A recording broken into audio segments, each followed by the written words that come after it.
մենք այս ձայնագրությունների հետքերով եւս դիմում ենք միջազգային գործընկերների, որովհետեւ սա խայտառակ միջամտություն է մեր քաղաքական ուժի նկատմամբ եւ սա ակնհայտ կերպով թիրախավորում է մեզ։ Նախ առաջին հերթին հայտարարություն անեմ ու պնդում կատարեմ, մենք բնավ կարիք չունենք կաշառք բաժանելու, որովհետեւ այն բնական հոսքը դեպի մեր քաղաքական ուժ, եթե տեսնում եք, այդ չի ենթադրում կաշառք, ինչի համար կաշառք բաժանենք, հա, մարդիկ ինքնաբերաբար մեծ սեր հարգանք են վայելում ու գալիս են այս անգամ այս ճնշումների պարագայում անդամագրվում են մեզ, այդ մեկ։ Ու դրա մասին վկայում են այն բազմա մարդ հավաքները, որոնց դուք ականատես եք լինում։ Հիմա շարունակեմ։ Նախ դուք տեսեք պնդում կատարեցիք, հա, լինելով լրագրող, ինչը անաչառություն է ենթադրում եւ ես շատ կուզեի, որ հենց զանգվածային լրատվության միջոցների ներկայացուցիչները եւս գնան այս ձայնագրությունների հետքերով։ Ցանկացած նախաքննություն, եթե դուք բացեք հակակոռուպցիոն կոմիտեի կայքէջը հայտարարությունների բաժինը, որևէ գործով սենց հրատապություն չեք տեսնի, հա, որ ինչ որ ձայնագրություն են բացահայտում կամ գործի քննության հետքերով գնում են ու անմիջապես տենց մի քանի ժամվա կտրվածքով հայտարարություն են տարածում եւ այդտեղ կանգնում է ակնհայտորեն ես շատ ցավում եմ, որ իմ երկրում իրավապահ մարմինները, որոնք ունեն շատ կարևոր առաքելություն, առավել եւս հանցավորության նման աճի պարագայում, իսկ 18 թվականի 25 թվական համադրությամբ մենք մարզեր այցեր կատարելուց հանում ենք ցուցիչներ, հանցավորությունը տենց մարզ չկա, որ գոնե առնվազն 2 անգամ ըստ հանցագործությունների տեսակի աճած չլինի։ Ես ցավում եմ, որ իրավապահ մարմինները այդքան ռեսուրսները ավելացնելու համատեքստում, ինչը կենթադրեր հանցագործության նվազում, հակառակը հանցագործության աճ են թույլ տալիս գրանցել, որովհետև ամբողջ իրավապահ մարմինների ռեսուրսը այս տարիների ընթացքում առավելապես ուղղված է ընդդիմախոսներին ճնշելու։ Հիմա դուք հղում կատարեցիք մի ձայնագրության, չէ՞։ Արդյոք այդ ձայնագրության հավաստիությունը արձանագրված է։ Արդյոք այն անցել է փորձաքննության։ Արդյոք ովքեր են այդ ձայնագրության մեջ խոսող անձինք։ Արդյոք նրանք սադրիչներ չեն։ Արդյոք ընդհանրապես ապացուցվել է այդ մարդկանց առնչելիությունը մեր քաղաքական ուժին։ Այս 5 հարցներ ունեն ոչ պատասխան։ Ու մենք արդեն նախորդ տարի հնարավորություն ենք ունեցել Սրբազան պայքարի գործով ականատես լինելու էլի մի շատ հնչեղ հայտնի ձայնագրության, որը շուրջ 1 ամսից ավելի շրջանառվեց, հետո փաստաբանները կաշկանդված լինելով նախաքննության գաղտնիքով չէին կարողանում նյութեր հրապարակել։ Հենց արդեն նախաքննության փուլը ավարտվեց ու դատարան փոխանցվեց գործը, փաստաբանները հրապարակեցին, որ այդ հայտնի ձայնագրությունը մի քանի ձայնագրություններից կտրված հատվածներ են, որոնք խմբագրվել են մի ձայնագրության մեջ։ Արդեն մենք ունենք փաստացի իրավիճակ, որ քաղաքական գործով խմբագրված ձայնագրություններ հրապարակվել մանիպուլատիվ նպատակով։ Հիմա հակակոռուպցիոն կոմիտեի ձայնագրությունները կարող եք ասել ինչի համար են ծառայում։ Ուրեմն ամեն առավոտ, ասեմ ավելին, հա, մենք տես չենք հրապարակում նաև այն ահռելի միջամտությունները մեր քաղաքական ուժի, մեր գրասենյակների նկատմամբ, որոնք տեղի են ունեն, որովհետև անգամ այդ միջամտությունների պարագայում մեր հանդեպ հոսքը մարդկանց ավելի է ուժ գնանում, որովհետև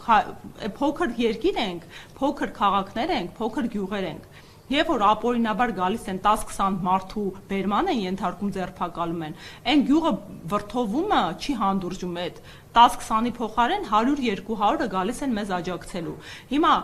ամեն օր գրեթե ամենօրյա ռեժիմով արդեն հեսա 400-յակին կհասնենք։ Մարդ է ձերբակալվում մեր քաղաքական ուժից, նոր կարմիր գիծել են հատում, մարդկանց տանում են մարմիններ, հա, քննչական ու թույլ չեն տալի փաստաբանների մուտքը։ Իսկ ինչ են անում այդ ձայնագրությունների հետ։ Ձայնագրությունները վերցնում են պաշտոնատար անձինք, նախարար, վարչապետ, падգամավոր ու Facebook-ապետության տրամաբանության մեջ սկսում են ռիլեր ու փոստեր անել։ Կարող է որ իրանք այդ ռիլերի փոստերի տեղը մի քիչ գործ անեն, այսքան վատ չլիներ մեր երկրի վիճակը։ Իսկ երկրի վիճակը շատ վատ է։ Աղքատությունը ցույց են տալի 1%-ով նվազել է։ Մարզեր ունենք, օրինակ Տավուշն ու Վայոց ձորը։ Աղքատությունը գրեթե կրկնապատկվել է, միտեղ 25%-ից է հասել 38%-ի, միտեղ 18%-ից հասել է համարյա 40%-ի։ Գյումրիում հասել է 43%-ի աղքատությունը։ Դուք պատկերացնում եք այդ ինչ ցուցիչ է։ Կարող է ժողովրդագրությամբ զբաղվեն, ասենք բնակչության աճը, որը բնական աճը մեր երկրի -40% է դարել էլի համեմատությամբ, ասեմ ավելին, ընդամենը 2 տարվա։ Այսինքն մահերը ծնելիությանը գերազանցում են, ամուսնալուծությունները տոկոսով ավելացել են, ամուսնությունները պակասել են, ծնելիությունը պակասել է, ասեմ ավելին։ Երևի քիչերն են տեղյակ նոր պետական նպաստի մասին, եթե 14 թվականից ի վեր ընտանիքներին, երրորդ, չորրորդ երեխայի համար տալիս էր պետությունը 1 միլիոն դրամ, իսկ 5-րդ երեխայից սկսած 1.5 միլիոն դրամ, այլևս սեպտեմբերի 1-ից, եթե այս իշխանությունը մնաց, ցանկացած երեխայի համար ընդամենը 500,000 դրամ նպաստ են տալու։ Ինչու՞։ Դեմոտիվացնում է պետությունը բնակչության աճը։ Իսկ ինչու է դեմոտիվացնում։ Այն էլ մեր բնույթի ազգերի համար, որոնց բնակչության նվազումը կարող է ճակատագրական ելք ունենալ։ Հիմա որ ասեմ 300,000 ադրբեջանցի, կասեն մտածածին թեզ է։ Իսկ ում մտածածին թեզն է, այդ որտեղից ենք վերցրել։ Ալիևը ասում է, իրենք հաստատում են։ Ադրբեջանը չի ըստ այսօրվա իշխանության տրամաբանության մեր անվտանգության երաշխավորը։ Իսկ մեր բնակչությանը ինչ որ մեկը իրազեկել պատմել է, որ Ալիևի հովանավորությամբ Արևմտյան Ադրբեջանի համայնք է ստեղծվել։ Այդ մարդիկ գնում են կազմակերպություններ են, միջազգային կառույցներում մակում եւ մնացած կառույցներում ելույթներ են ունենում, հայտարարություններ են տարածում ու պահանջում են Արևմտյան Ադրբեջանի վերականգնումը։ Իսկ ինչ որ մեկը մեր հայերիս ներկայացրել է, որ այդ Արևմտյան Ադրբեջանը ադրբեջանցիների տրամաբանությամբ այդ թվում Երևանն է։ Իսկ ինչ որ մեկը ասել է, որ այդ մարդիկ, երբ որ այդտեղ եթե թեկուս այն կոնտեքստով են գնում, որ ինչ որ ժամանակ ապրել են, իրանք փոխհատուցումներ են ստացել, իրանք իրենց կամքով լքել են արցախահայության պես ցեղասպանության չեն ենթարկվել ու բռնի տեղահանվել։ Օրինակ այդ նույնը ոնց որ մենք հիմա Կիրովաբադ վերադառնալու պահանջատիրությամբ ներկայացնենք։ Չունենք, չէ՞, տենց պահանջատիրություն։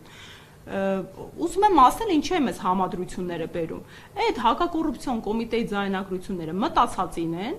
իրենք միակ նպատակը ունեն մեր քաղաքական ուժի հանրային ընկալումը որոշակիորեն հարվածելու հեղինակազրկելու, բայց կրկին ասում եմ, հո այս երկիրը փոքր է, մարդիկ իրար ճանաչում են, եղելության մասն է շատ լավ գիտեն։ Այդ միակ նպատակը կատարում են մարդուն, ով Facebook-յան իրականությունում ապրում, իր իրականությունը մանիպուլացնելու, ինչը չեմ կարող չհերքել, այս իշխանության մոտ հիանալի ստացվում է։ Մի բանում իրենք շատ հմուտ են, դա մեդիա դաշտում մանիպուլյացիաներ կատարելուն ու հավասարը չունեն։ Մենք ճշմարտախոսության կանխավարկածով ենք գալիս ու կրկին ասում եմ, թող օբյեկտիվ քննություն իրականացնեն։ Չի կարելի իրավապահ մարմիններին ծառայեցնել նման արհեստական միջամտությունների։ Բացկապի մասին չխոսեցիք։ Կրկին եմ ասում, օրինակ եթե Սադրիչա հատուկ ասում է, վայ բաց կապով զանգի։ Ասում եմ, դուք գիտեք ովքեր են այդ ձայնագրության մասնակիցները։ Ես չգիտեմ։ Ես այդ իսկ ասում եք գոհար անունա տրվել, մեր քաղաքական ուժում 2 գոհար կան, կարող է հատուկ տրվում մեզ թիրախավորելու նպատակով։ Արդյոք դա հաշվի չեք առնում։ Կրկին ասում եմ, այդ ամենը պետք է փորձաքննվի, այս երկիրը ի վերջո գոնե թղթի վրա իրավական ու ժողովրդավար է։ Իսկ այդ ամեն ինչ հիմա իրենք անում են, դա այդ ժողովրդավարության ու իրավականության տրամաբանությանը հակասում է։ Չէ, դուք ասում եք նման ընթերցեցիք, հղում կատարեցիք ձայնագրությանը, ասում եք դուք նման ձայնագրություն կա, որը ասում են ու որը ձեզ կավորում են։ Ըստ էության դուք այդ ձայնագրությանը հավաստիության կանխավարկածով եք մոտենում։ Չէ, ես այս հարցում եմ, ասում եմ իրենք հրապարակն են, ես փաստ եմ ասում, փաստ է չէ որ որ վերադառնաք ձեր ձայն, ես փաստ է, որ վերադառնաք ձեր հարցադրմանը կտեսնեք ինչ պնդումներ էլի, երբ ասում եք ձեր ուժի վերաբերյալ նման ձայնագրություն։ Դե ես էլ ասում եմ, ես ասում եմ, որ այդ հաղորդագրությունները ունեն հավաստիության լրջագույն խնդիր եւ ես կխնդրեի հենց որպեսզի դուք զանգվածային լրատվության միջոցների ներկայացուցիչներդ ես օրինակ նոր իրազեկումներ արեցի, սրանց հետքերով գնալ, եթե իրապես դուք շահագրգռված եք, որ մեր երկրում լինեն օրինական ընտրություններ, որ մեր երկրում այս հիբրիդային իրավիճակը վերացվի ու նորովերտոնի պատուհանները փակվեն, որովհետեւ արդեն սկվայսնյակ է, մեր երկրում մրսում ենք։ Իրապես հենց ես շատ եմ գնահատում զանգվածային լրատվության միջոցների ներկայացուցիչներն ու ձեր ուժը։ Ես 5 շարժում եմ անցել ընդդիմադիր ու տեսել եմ, թե ինչ կարող եք դուք անել, երբ ամբողջ պետական համակարգը մեր դեմ է աշխատում ու կրկին, այս ընտրություններին մեր զորավիկը նաև դուք եք, դրա համար է հրավիրված այս մամուլի ասուլիսը, որովհետև պատահական չի, որ դուք եք 4-րդ իշխանություն կոչվում։ Ինչեր կներեք Սիմոնյանը անդրադառնալով նշել է, որ սրանք պետք է կոնկրետ իրավական հետևանքներ ունենան եւ Սամվել Կարապետյանի քաղաքացիությանը։ Հա, ես կուզեի, որ նաև իրենց հայտարարությունները իրավական հետևանք ունենան, եթե իրավական երկրում ապրենք, օրինակ, երբ վարչապետը իրեն թույլ է տալիս մարդուն սպառնալ բոմբ սարքելով։ Եթե նորմալ իրավական պետություն լինեինք, արդեն քրեական գործ հարուցված կլիներ եւ նոր չէ, որ այս հայտարարությամբ, հա, բազմաթիվ դրվագներ կան դրա համար, քաղաքացիության հետ կապված է բազմիցս անդրադարձել ենք, թե պարոն Կարապետյանը, թե պարոն Վարդևանյանը, որ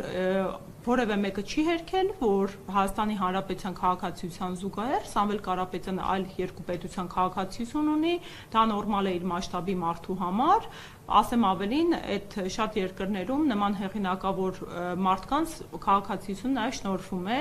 պետությունն է նվիրում ու առաջարկում, իսկ դրանից հրաժարվելը հատկապես երբ որ մարդը տվյալ երկրում ֆիզիկապես ներկա գտնվելու հնարավորություն չունի, տեխնիկապես բավականին խրթին գործընթաց է դառնում, հա, որովհետև պետքա միջնորդավորված լինի, պետքա գործընթացներ անցնեն, կրկին այլ պետության մասին է եւ կրկին այն իրավիճակի մասին է, որ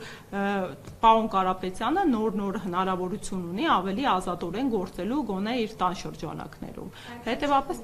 մեկնարկները տրված են, ինչպես հայտարարել են, ու գործընթացը շարունակվում է։ Հիմա ինքը կոնկրետ ժամկետով սահմանված չէ, հա, որ այս երկրում քաղաքացիությունը երբ է դադարում։ Այդ հարցերին, թե երբ դադարեցմամբ կոնկրետ դե յուրե իրավիճակը կունենանք, պարոն Վարդևանյանը կարծում եմ ավելի ճշգրիտ կպատասխանի, բայց ես իրազեկ եմ, որ ինչպես հայտարարել ենք, արդեն քաղաքացիություններից հրաժարման գործընթացը մեկնարկել էր։